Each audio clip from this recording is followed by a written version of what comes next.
I'm B. And I'm B. And this is Homestead Happenings, where every week we bring you along on our journey to self-sufficiency. And bring you exclusive interviews on all things homestead from people around the world. So hit subscribe and follow along with us. Let's learn, let's grow, let's go.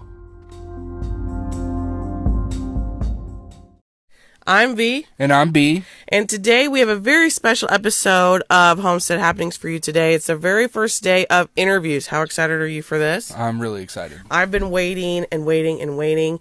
We have a very special guest on the phone, Hannah Bailey. We are starting with pigs, you guys. I'm so excited. We raise red wattles here, and they are a full-size pig. They're a meat pig instead of, you'll hear people say a lard pig. We will be talking more about that. And really quick before we get started, I would like to shout out Mary's Heirloom Seeds. She is a wonderful sponsor of our podcast. She really, really likes to give back, just cares about everyone, and she wanted to be involved. We love that. We encourage everybody to shop small. We use her seeds and have used her seeds for so long. They do wonderful. We're already ready for the next gardening season. Absolutely. We love growing her seeds. They turn out great every time we use them.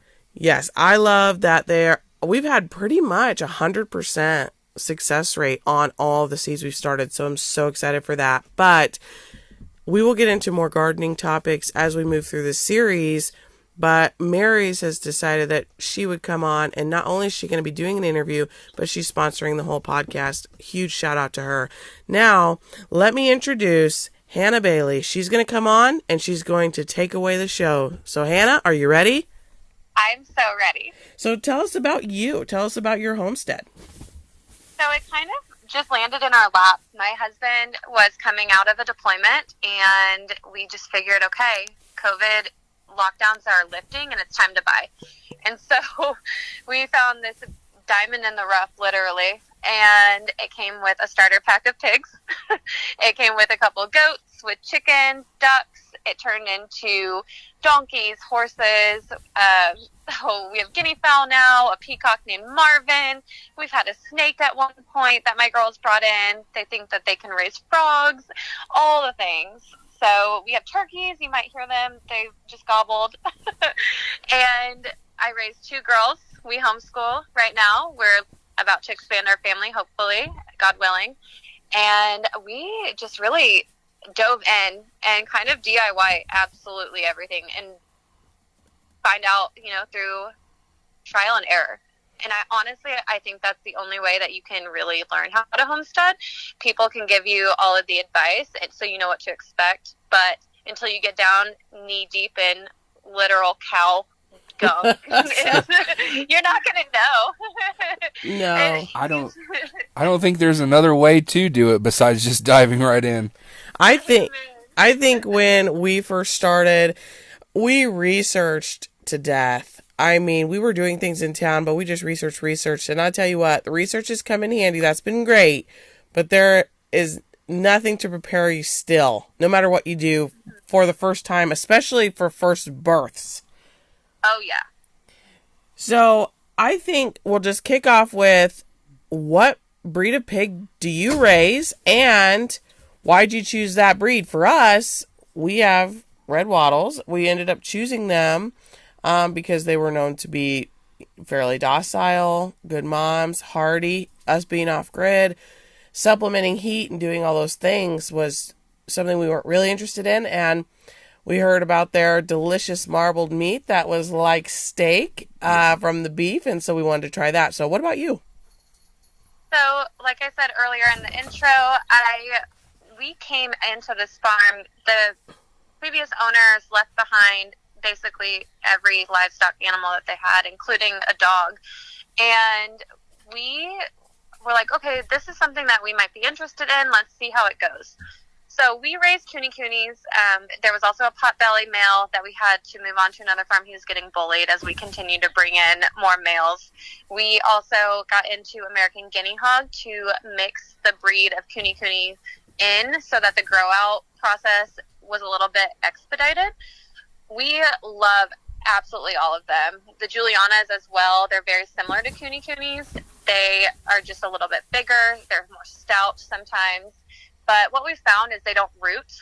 We love that. We can rotate them. They completely grew my tomato garden. We call it a forest because it just took off, and we can't even get all the way through to everything. So our chickens have their own little harvest.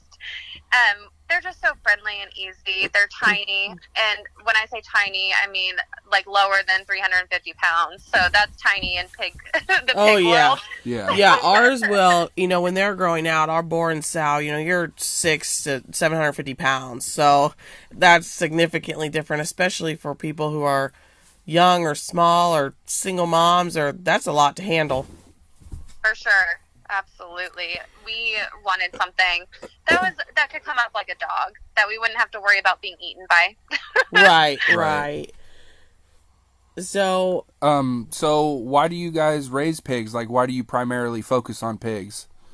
Well, it started off to have our own meat. Sausage, we go through a lot of sausage. We make our own patties and breakfasts. So my husband works about an hour away during the week, and he needs something quick, easy to go.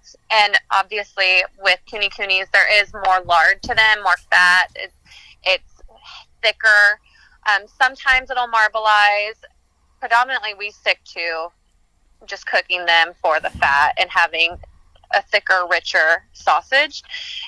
We also really wanted something that was going to, like I said, create our garden for us and rotate. We rotate our pigs.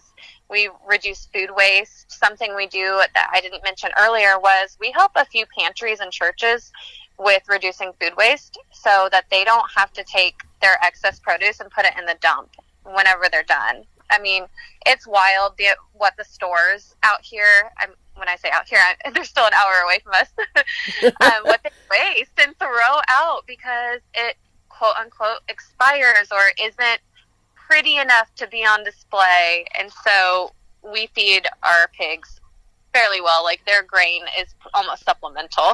That's awesome. Yeah, that's amazing. And what's really unfortunate is we have tried to contact around us, and I have yet found anybody who is willing to work with me. So our pigs get our scraps, obviously. They get grain.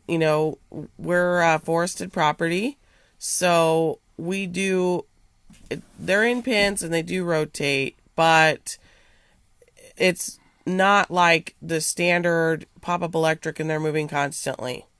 We've had some issues with that, and we're figuring out our fencing, and this is a huge thing with pigs is, you have coonies and it's way easier to manage than for us having these larger pigs. When we tried to move and do the rotation originally, it just wasn't going to work the way that we thought it was going to. They're just too large. They're too strong. So we're having to redo our plan that way. And so the fact that they're able to do that for your garden is great, but ours roots significantly. I mean, like full tree stumps, boulders. I mean, they're really moving stuff. So they're more on pasture. So key points that are great between the two styles of breed there. I know that in, the coonies, people commonly think that they don't root at all. And that's not necessarily true, correct? Correct. They do root. It's not as common. We actually, today when I was doing one of our massage therapy sessions with our horse, one came out to that side. I left the gate open. Ours socialize in between the different animal species. We don't have any issues with that. We've never had a pig charge one of our cows or horses. We've never had any aggression. We have ducks and geese that live out with them. It's amazing. Everyone coexists great. And one of them did start rooting, and it got down to grass or a seedling that hadn't popped all the way through yet, and it just took it right out of the ground and moved on. Yeah. And it's just so amazing to watch them do that, isn't it? Like, it is.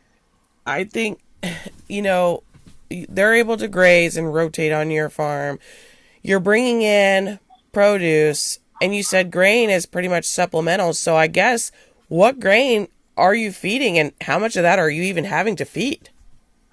So with spring through fall, it's much easier to supplement it in. In the winter, we stock up on it, especially because our feed prices have been going up 25, 50 cents every other month. So we have it hauled in. We're in Indiana, and it gets hauled into a co-op that is probably like 3 miles down the road and from Illinois. So every other week, we all get a huge pallet in, and we go through maybe a 50-pound bag every 2 to 4 days, just because we do our pickups from the pantries and churches that pick up from Costco, Walmart, Kroger, all the big stores, Sam's Club, 2 to 3 days a week. So luckily, we have a good rotation, but as winter starts to approach, that isn't going to happen. So we'll end up going through 2 bags in a week.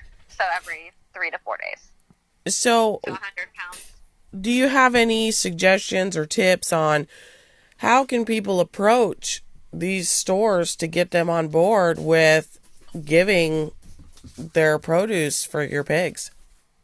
Yeah, the first thing that I've come to realize is it has to be through a 501c or C3, however, that's the word. Yeah. 501c3. There we go. They have to go and present it to these stores. And it's honestly, I found a management thing, and it's based off of region. So the sad thing is it really depends on who's in charge. And from there, it was by pure luck. I found a woman who was on Facebook one day sharing in a local group chat, is what we call them around here, saying, who needs a bunch of bread? And I'm over here thinking, okay, my chickens will eat this whole grain, and I have cows. Cows also eat a lot of spent grain. I was like, why could I not feed it to my pigs? So I talked to her about it, and then she reached out to me directly later on, and then it just turned into this huge network. This one church ended up giving my phone number to 2 other churches and a pantry, and I was like, oh my gosh. And then by God's grace and pure luck, there was a woman who had cows, longhorns, and she can no longer pick up for her farm. So we're the regular Tuesday pickup now. We go out with a trailer, and I really, really encourage everyone to reach out to churches and pantries and say, how can I help you prevent food waste? Because you'd be shocked at how much even they throw away. A lot of people don't utilize the drive-through system or the open hours because they feel that they're not in such a bad place that they should go get food. So anything that we get that's within date as well, we go and take them to what's called little pantries. And Right. So just reaching out, I don't know if you guys have those out where you are, but there are businesses on our county square or little shops that have put up a food stand. And so I try and network with them as well. All it takes is opening your mouth and saying, how do you fill this, and how can I help you fill this? Because we all have to work together to really keep the world going around. I love that. Those are all good points. And, you know, here we're in southern Missouri, and it is very hit or miss in our area, I think. Yeah. And, you know, we were talking about what can we do, and we, you know, next year we will be donating some produce and things to help people as well. We do as much as we can to help anybody that we can. Times are really, really hard, and we have a lot of animals, so we're also really trying to stock up for us as well. I think that it's going to vary by state too. Missouri's laws where we are, they're so loose with what you can do or not do. And some states, you know, especially on the coasts, they're very, very strict. You know, they just want everybody to throw everything away, and it's crazy. There's a woman that'll be speaking later on in the series about the hoops that she had to go through for 2 years to do a similar program there in the Northeast up in New England. So very, very interesting. I would say for us, our pigs they'll burn through some food. Yeah. They'll burn it up. So I would say we're probably, we have 4 pigs, and we'll have, I don't know, they're eating a lot. They're eating probably 25 pounds a day, and then plus their supplements and stuff, because like I said, we're working on moving them, and we're still creating pastures and those things, so we're higher on cost on our pig feed. How many pigs are you raising normally, and then how many sows do you have that you breed, so I know piglets will fluctuate? So we have 2 breeding boars and technically a third, but we can't guarantee him. He's not as excited about the job. And then we have 4 sows that we breed, and one of them we're going to retire out. She just develops mastitis almost every time. It's not worth the headache and risk anymore. No. Ours, we have 2 gilts, and so our boar, and it's their first time, and so we've seen that he's working on it. So we'll see what we get out of that. So if you're saying your primary focus is for meat, Correct. is for meat. So, Do you guys process on site, or?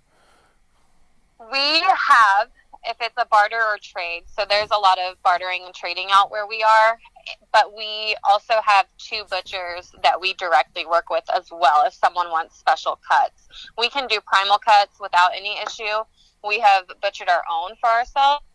When it comes to sausage, we can't do it ourselves yet. We don't have all of the supplies, so we do send them off. Right. And it's actually fairly cheap out here for us. I would say it comes out to maybe like $90 to get a 115-pound pig butchered start to finish. That's not nothing bad. Too crazy. Yeah. So is that what about you could expect? Is that about how much meat you could expect from a Cooney?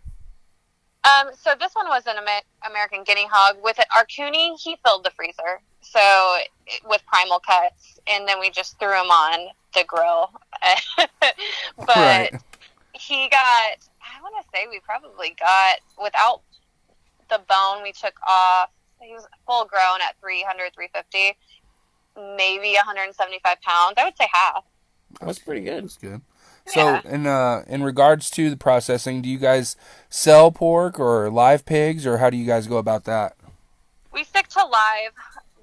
We've recently seen more families want them as starter pigs to see what they want to do 4-H wise, and if they want to breed, if they want to start small, or some of them take them as pets. Who am I to say no? Right, absolutely. So you said you're in Indiana, and we're in southern Missouri. So what is your climate like, excuse me, up there? Here in the summertime, we're basically the surface of the sun. I'm pretty sure for a time or 2, we were the sun. And it is extremely humid. I mean, you could drown if you breathed in too hard. So how is it there? Oh, we get all 4 seasons, sometimes all within a week as well. I mean, Same. Today it got up to 75, but overnight it's going to be 43. So we're in this weird transition period where it's going to be so cold in the morning, and you're going to have frost on your car, your truck, your windshield wipers. You're going to have to defrost, and then you're going to be sweating bullets by the time it's noon. And it is hit and miss. It's rough because in this transitional period, your animals are bedded down. They don't come out as early, and then they're dying by noon, and they're in the mud. And then you're like, oh man, you're gonna be so cold later. Yeah. I think. What did you say it was today here? It got up to 80. Yeah, I was sweating. I was done for, but I had a hoodie on and sweats and everything because this morning it was like Antarctica out here. So yeah. we definitely get that. How is that? How do you prepare for winter with your pigs? We do a deep bed of straw and just try to keep the wind off of them because it never stays too cold for too long here. They do pretty well. But what about you? Yeah, so we do the same. We actually reach out to people often asking if they have, and I quote, bad hay or bad straw, like it got wet. And then we'll actually surround their structures, their infrastructure with that throughout the winter because it's already bad. And so it can block the wind. It's thick. We tried a lot of tarps last year, and it didn't work as best as we thought it would because snow and ice sat last year a lot longer than we expected, and so it would rip really easily. I think we've about had it up to our neck with the tarps. I think we'll be doing something different, but I love that you brought up that was a challenge that you faced for winter. And I'm curious now, my wheels are turning. What other challenges have you faced on your pig journey? Oh man, not very many. It really does just depend on weather. We have not had any accidental deaths, knock on wood that doesn't happen now that I've said it. Yeah. We don't have any birth issues. We did have one defect we've had probably 100, 150 pigs come through here in 2 years, but we got in over our heads really quickly as well. So I will say the one issue and challenge was having so many sows. And then at one point, we easily had 60 piglets and getting them moved out quickly. Yeah, I feel like the piglets would be cute, but then it's like, time to go. Yeah. So, So in talking about challenges and everything, what kind of fencing do you guys use for your pigs? We just use goat and sheep fencing. They have yet to really test it. Our piglets, however, when they are born up to about 4 weeks old, they, even a little bit older sometimes, they can fit through those squares. They're little sausages, and I call them land rockets because they'll just take off. Yeah. Yes. But they don't test the main fence line, which is also goat and sheep fencing. And I don't know if it's because we have extra netting around it or the road is so close. They have just been little heathens. To be honest, they'll get into the boxes of produce. They'll come out, make themselves at home, eat, and then run back to mom. Oh, Yeah. that's pigs. Yeah, we've had our pigs escape a couple times, and we don't have our perimeter fencing totally done.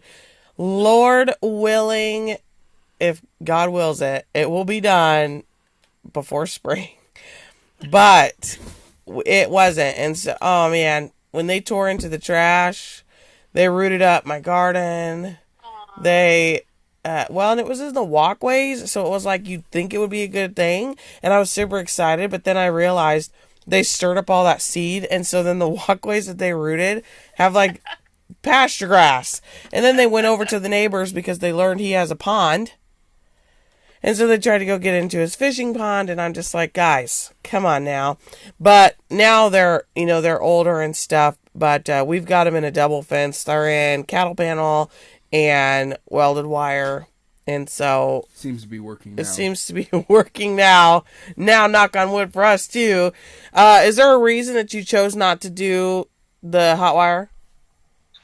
Well, the way that we have it set up, it is so far out from where the house is and electricity, and the wiring out here is poor, to be quite honest. It's a whole project of itself that we're just saying, like, okay, like, we blow through bulbs once a month. There's just that risk of it not working anyway.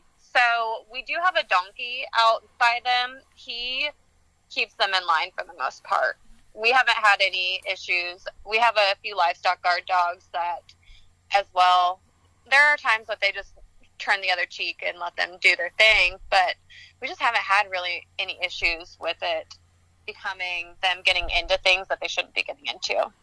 That's good. And you mentioned that you have a donkey and livestock dogs. So is that your full, you've got the fence, you've got the dogs, and you've got the donkey. So you're pretty well set for your safety protocol, your predator protection. Right. I've seen one possum, and then one of the dogs got it the next day. After that, I've not had any other issues. We might have had a raccoon or a fox come up because one of our turkeys was attacked, and her clutch of eggs went missing, other than two. Yeah. But she's doing well. She has recovered, and she has 2 little chicks that are following her. So, I mean, it's very rare. And we've been here 2 years. We've never lost a cat. We've never lost a chicken to anything. So I truly believe it's the dogs and the donkey. We have 2 dogs too. I mean, there's just no way. Well, I mean, technically we have more dogs, but the 2 are outside. And, I mean, just the other night, you came in and...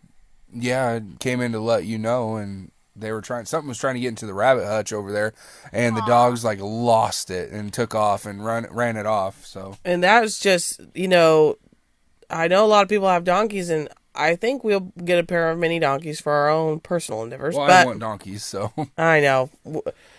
I know. We even have somebody talking on donkeys. Can't imagine who wanted that topic. But the reason being, by the time that he realized what's going on, and I'm getting my glasses on and stuff, the dogs already had dealt with the situation. Right. And I have a lot of rabbits out there, and we've got all the poultry. We're a poultry breeder, and then we've got the goats and the pigs, and the people. People come back here for whatever reason. They feel the need to come here, and without the dogs, I'm like a sitting duck sometimes. So I know a lot of people use donkeys, but for me, I just feel like the only thing that can do what a dog does is a dog. So that's why we have them, I suppose. I don't know. I think the donkey would work in a pasture, or if something was trying to get calves maybe or something. But Yeah. we're in the forest, and I don't think a donkey's going to be able to stand up to a random hungry black bear or a pack of coyotes, yeah. like the whole thing that's trying to be, because they need to be fenced in themselves, whereas our dogs are free to go. There's been numerous times the last couple years where our dogs have chased off a pack of coyotes.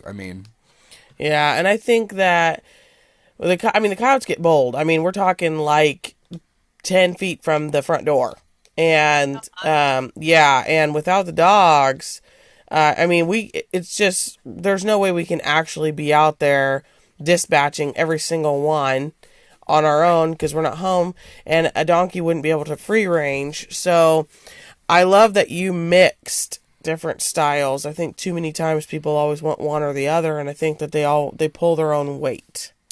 For sure. So, Absolutely. that means, if your pigs, you're able to use the gates open, and they've never charged or anything. So I assume you're keeping like a barnyard mix? Yes. Oh, good. So do you have any issues with the mix? Not necessarily with the pigs, but just have you had issues like, people say don't keep chickens with turkeys because of blackhead disease, or donkeys can stomp chickens, or have you had any of these issues? We have not. We have had food aggression before, but all I had to do was raise bulls and move them around, and it didn't become an issue. And then they started getting into the routine of, okay, this is where I eat in the morning, and that's where you eat in the morning. Perfect. So in our pasture, because we have just over 3 acres, and so we utilize every piece of land. Every inch.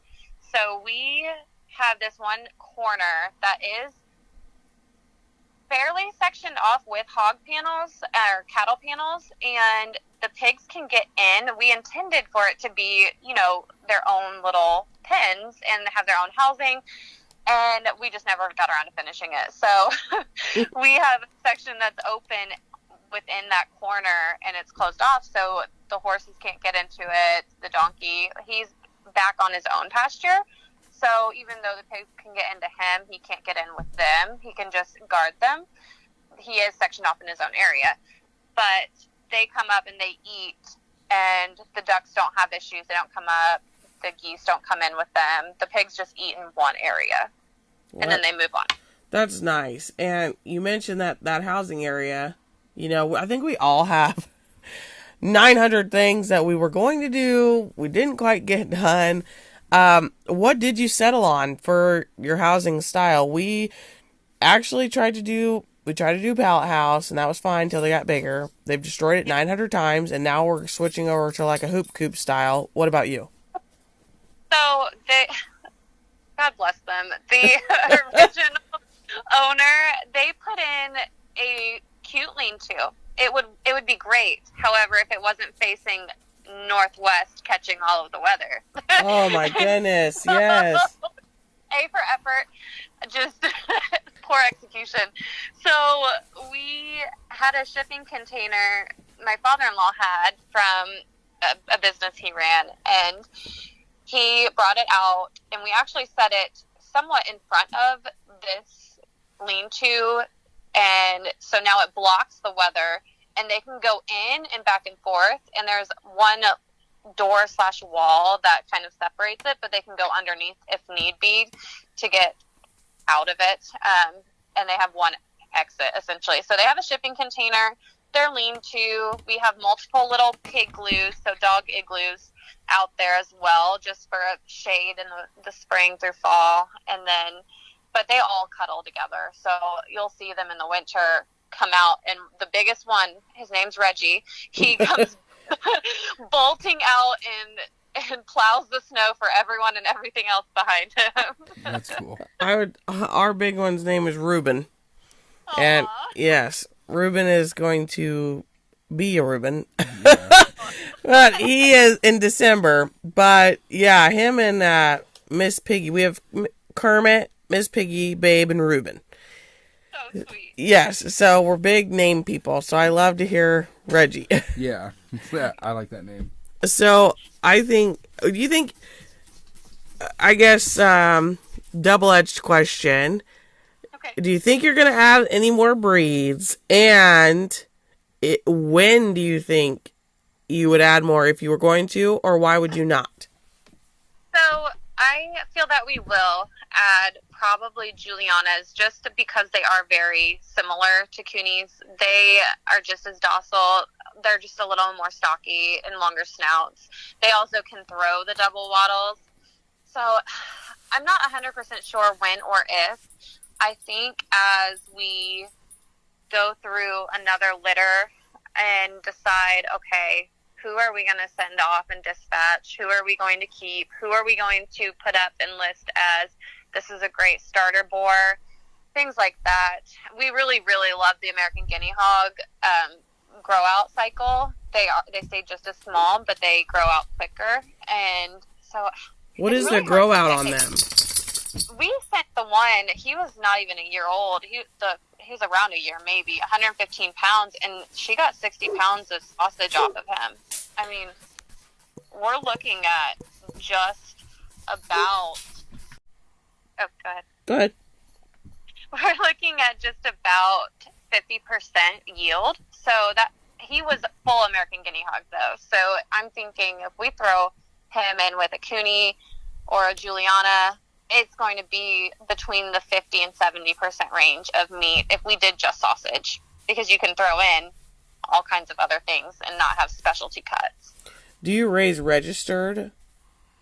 We do not. However, we have sent pigs off that did get registered. So I do have my name on the registry. I just have not thrown in any kind of hair samples Fair. yet. That's on one of our lists of things to do. That's just not a top priority right now. Fair. So, what are your top tips for people that are new to pigs? Learn what breed you want to start with and start small. I mean, you can dive in like we did, but you're going to cry sometimes. That's fair. Yes, I understand it. And don't be afraid to ask for help and resources. Create a network. Dive into all of the homesteading groups. Dive into farming groups. There are going to be, I'm not going to cuss, but there's going to be total horrible people in there that are going to be insulting and think that you need to know everything, but you don't. And you're there for a reason. Learn. Don't be afraid to be wrong. I've been wrong plenty of times, and you just have to find out for yourself. I agree. I would think, one of my big questions that I had before starting, which I know now, but I didn't, was warming practice. Do they need other minerals and a farrowing plan? What do you think about those things? So the only thing that we really are cautious with when it comes to farrowing is making sure that there's enough space. My first litter happened 2 months into living here, so she came pregnant. Surprise! And so we got her piglets. She was great. We got her piglets to a new section. Mind you, it snowed that night. It's like she just knew. My and goodness.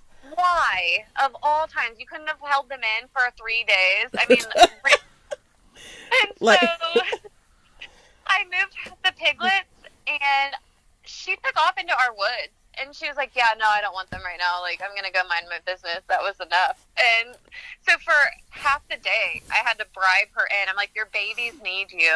And I would be a nervous wreck. I would be like, please stop leaving. I don't know what to do. I know. I had a neighbor who actually is no longer our neighbor. His farm is beautiful, too. So he moved on to a better farm for him. And he stopped by. I don't know if he saw me running around like a crazy person. I don't know. He just rolled up in the driveway. And this was before we had our second layer of fencing in the front. And so he helped me get her in, and we got an extension cord out, a heat lamp, and it did snow. It snowed over a foot. And Oh my gosh. Horrible, right? And she was not in any kind of shelter, okay? So this is terrible practice, but it worked for us in this one quick moment. And so we had tarp everywhere. And I don't know how any of these pigs lived. I'm still shocked to this day. But it was a great learning experience that you can improvise, and sometimes it really does work out. You gotta just dive in. I mean, there's no other rhyme or reason. I could not have left her out in our big pasture, in our barnyard mixed style of everyone lives together, a cute little commune, and it'll be fine. I mean, that's what I have now, and it does work great. We've since moved her onto a new farm because she, I don't know, she's very feisty. She's a redhead, so. Oh, well, that explains it.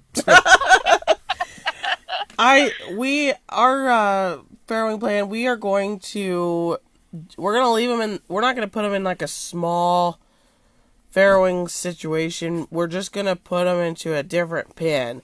We're just going to separate them from the boar, and, from each other. So they'll all be able to see each other, but they're going to have that space. Since they are such large pigs, we will be really watching it, and we might do a cattle panel section off, so that way the piglets can get in and out, but, mom can't roll on them. And so I think that's going to be our plan. And as for what we learned about minerals, we don't add any. They haven't needed any, so we don't add any trace minerals. And I don't think that we probably will. They're getting a lot, especially being a forested property. They're getting quite a bit on what they're rooting up because it's been untouched. And as far as worming and stuff, we've not had issues, but we did worm them when they came as piglets, and then we were told to worm them before they farrow. Is that your practice as well? We actually don't use any specific one. We have not had any issues with our pigs losing any weight, like with having worms or excess worms. So that our sows have not had any kind of issue like that. However, in the winter, we stock up on pumpkins. We have a really good connection with a pumpkin patch. So we go and we buy the leftovers and save them, and we use diatomaceous earth if we feel that they do need dewormed. I know that there's a powder you can pour on their back, but given that we have so many different ages and sizes right now, it's a little bit difficult to really gauge and make sure that everyone is getting the right amount, because they all just do everything together. We've even had sows that delivered within days of each other nurse their other babies, another sow's babies, and they just kind of have this cute little community motherhood. It's amazing. So like you do, you'll have yours separated. We have separated pigs before and piglets, but we typically don't.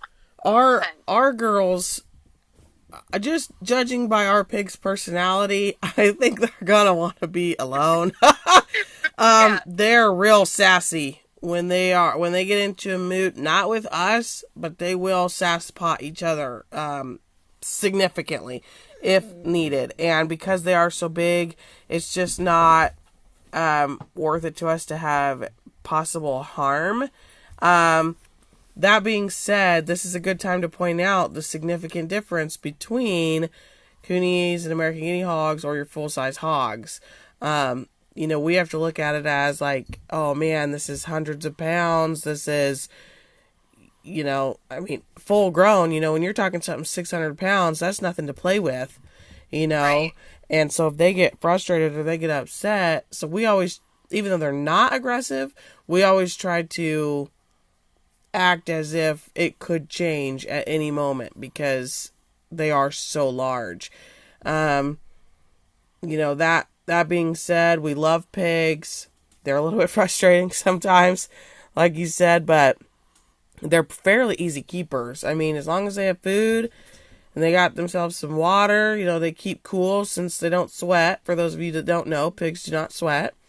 And so they enjoy their pool or a wallow or, their shade. Otherwise, they're pretty quiet. They just kind of hang out. I would say people always jump to goats and things first. And I'll tell you what, our goats are a lot. A lot. He really wanted goats. You wanted goats for, I don't know how long. For years. I still love our goats. They're just a hassle. They are. They'll sit. I mean, they start screaming at you at 6:00 in the morning. Because they're like, it is 6 a.m. It's about to be 6:01, and I have not seen you. So that's how they are. But the pigs, they're just like, hey guys, they get really excited, and we've trained them to good morning girls, so we've not had any issues with them. But I definitely think that they're underrated livestock for sure. Absolutely. What is your favorite thing about the pigs? They are so smart, and they are food driven. I love any animal that's food driven because Right. then it's easy to socialize and actually enjoy them. I mean, you get equine out there and they're running around and leaving you, or goats even, they start headbutting you and they're just not so thrilled. But pigs, I feel like you can just befriend them so easily. Oh yeah, we can pet ours. I mean, you can hand feed them, but I mean, you gotta have a lot of feed in that hand so that you can have a hand when you're done. Right. Yeah. I'm really excited I'm excited for piglets just because I love pigs so much, and we will reserve, some back, and it's just so exciting. Right. And Yeah. so, like, what are some piglet tips that you can give people, and Even us. Yeah, even us. And how does having piglets change your routine? If people already have big pigs, and they just want to have piglets, so how does it change the routine? Yeah, expect piglets to escape. They can't break the fence. However, again, I have what's called mini pigs, and they're not really miniature. They're just smaller. Mhm. They can get out, and they will run, and they love to run. Pigs love to run, believe it or not. And I would say the only change I've noticed is to make sure the sows have extra feed. Pigs come out, I did not know this, and they basically will eat, if they have given the opportunity, they will eat right off the ground and obviously nurse. But who knew that they come out teeth ready and just wanting to dive into real food? So prepare that you might see them come out after a week and start eating with mom, because they're just learning and they're smart. They know what to do. Pigs are very smart. I was reading somewhere, it says pigs have the same mental capacity as a preschooler, Yeah. 3-4 years old. And I was thinking to myself, that's why you can't fence them in. You ever try to wrangle a toddler who doesn't want to go? So I was thinking, that we'll definitely have to do, something, because even our 2x4 welded wire, I mean, a piglet, if they wanted to, they're out, so we were thinking about that, and definitely we'll take heed of the advice on the food, especially with, like we said, prices going up. We'll just definitely be starting to stock up bags, because you just, do you feed a pig? Our feed store gives you, they're called evolutions, so you get evolution 1, 2, and 3, and that'll be based off of its piglets on up to, just your adults. And because they're eating with mom, do you find you need to feed everybody that piglet feed, or do they do fine eating what mom eats?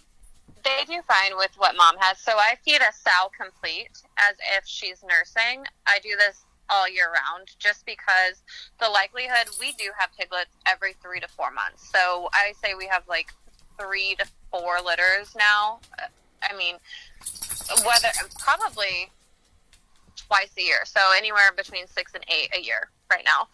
And we are going to dial that back just because that's a lot.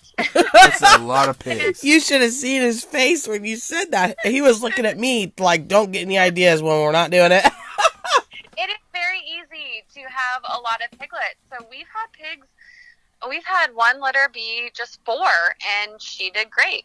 No issues. We've had a litter of 13, and I'm like, okay, ma'am, like, how? And we call her Big Mama because she does great. Doesn't matter how many she has. She's always the best, and so we kept her. But that 13, I thought, how am I going to feed all of them? And I did find that keeping them on a sow complete through, we use Mice Feeds, MEISS. They're out of Illinois. And they have some piglet feed as well. They have grower feed. They have everything you can think of, similar to what you guys have with different stages. So when you have all these litters, then the next thing in people's minds are, how do you get rid of them? How do you offload them? So how are you doing that? Especially the way Facebook is, now, and restrictions on how to get rid of them. But also, what could somebody expect to pay for not only buying them from you, purely just buying them, but if they want to buy you to raise it and they want to buy a butcher hog. So, I mean, if we can cover all that, that'd be great. Yeah. So in my area, we have a vast variety of breeds that are sold out here. We have a few auction houses that I've been to. Yep, that's about where we are. We don't do auctions. Yeah, we seen them go for $50 and others go up to $550. So I can't say that there's any expectation I can set on what you will pay, what anyone getting into these breeds will pay. It really does depend on the quality, and it depends on who the seller is. It depends on how often they have piglets, and if you can determine whether they're genuine or not. Yeah. Because you will find, no matter where you go, there's always going to be that one or a handful that runs together, birds of a feather. And we don't have any Cooney breeders up here that we are connected with. Most of ours are in Tennessee, Florida, different states. It's also not common up here. People start getting into it, and I feel like I've kind of set that tone of this is what we have, and I like to be a dominant person and say this one's mine. Yeah, we have down here. I would say Cooney's getting a little saturated. I'd say it's, we've got the ones who have been breeding for a long time and they're not registered and they're selling them for $125 to $150. But we've got a lot, we've got some new people coming in or people having them registered, and now they're asking like $600-700. And so it is crazy. We would like to bring on some Coonies in 2023, just a breeding pair, to start with. And we found some people have been raising them for a while, and we like the way that they raise their pigs. And so we'll actually be getting them unregistered, from those people, but I'm not paying $700 for somebody who is a little bit inexperienced with brand new lines. That's not really good, but it sounds like the pigs are breeding similarly to my rabbits. They're constantly so many of them, but for our piglets, we'll sell them for $100 each. That's what we bought them for. That's what they seem to go for. They're not registered for our red wattles, and so that's what it is in our area. And while we're working on our lines, that's where we'll be at. I think that what's going to hang us up is until we're getting until we're able to make that connection with feed, and until we're able to really get these pastures going and get all these things going, we're going to be not necessarily, I mean, we're going to be breaking even or barely going into the black on it, because at $100 with the rising cost of feed right now, Right. are you finding that, or do you feel like you're kind Yeah, of, it's seasonal. I feel like spring, summer, and fall are better months. So we're expecting a litter at the end of the month, early November, and that one's going to be a hard one because we actually keep ours until they are 8 weeks old. Some people will sell them at 4. I just don't have the the I don't have the right word for this. I just don't have it in my heart to let them go that early, because I know that our sows don't dry up that early, and I think it's not in the best practice to let them go so soon, especially given what we know about mastitis and all of that. There are things that you can do to help mom with drying up from milk, but for for us, us, we're not even going to wean off at 8. I don't yeah, think. I think I'm going to hold till 10. I'm thinking pretty strongly on holding till 10, because we tend to hold everything quite a bit longer than I know most people do. When we had our kittens, we got to figure that out. I don't. Do you remember how old Dr. D is and Shigo? I think they're 6 months, or Well, no, they're or 5. 5 months. They're 5 months. 5 months. But they're just now mom weaned off. yeah, So I mean, and you can tell. I mean, these guys are healthy. They're doing great. Mom handled weaning off, and so for us, we were just, I pull the rabbits too a little bit longer, and right. I think it's just in better practice for us personally. I think more people are jumping on the bandwagon behind us at Holden for a little bit longer. So I don't think that's, crazy. But since you're holding them longer, your point is probably that you're a little bit more on feed. Right. Yeah. So since not all of ours, I mean, right now, none of them are registered. We typically sell 2 for 350 or 3 for 450, sometimes 550. And it also really does depend on age. If I've raised it longer than, say, 5 months, I'm going to ask for more, just because I want to try and make back what Mm-hmm. I've invested in that pig. And I see a lot of people sell them for less as they get older, and I think, wow, you literally are shooting yourself in the foot, because unless you're not feeding them, which would be horrible, how are you surviving? And with our feed started off at 12 something a bag for 50 pounds, and now it's up to 16. Yeah, I think our pig feed itself right now is at 12.60 a bag. But for our area, it was 8.59. So it's really rising up there. It's just it's getting pretty crazy. Um, all in all, we enjoy the pigs. We're gonna keep doing them continually. It sounds like you will too. Oh, yeah. And I just, I want to, excuse me, my goodness. I just want to bring awareness, and I know pigs can be scary. People get, oh, they smell, or oh, they this. They don't, actually. They're actually pretty clean animals.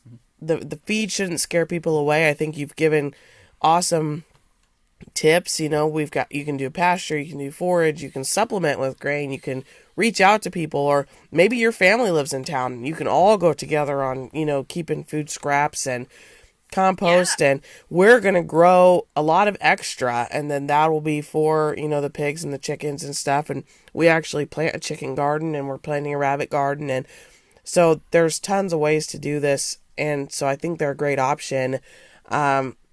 Do you have anything else that you want to tell anybody about pigs, or how can people find you and keep up with your pig journey?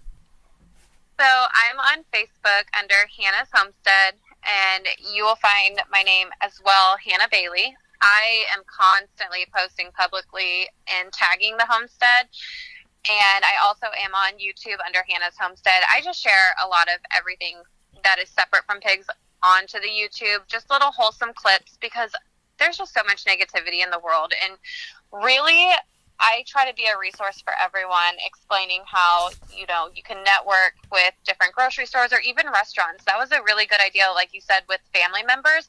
Save the scraps. Give them a 5-gallon bucket. Give them a lid or something so that they can fill it throughout the week. So much food goes to waste. And I don't know about you guys, but my girls put their food in the fridge when they're done, and they're like, I'll come back to it later. And later never comes for them.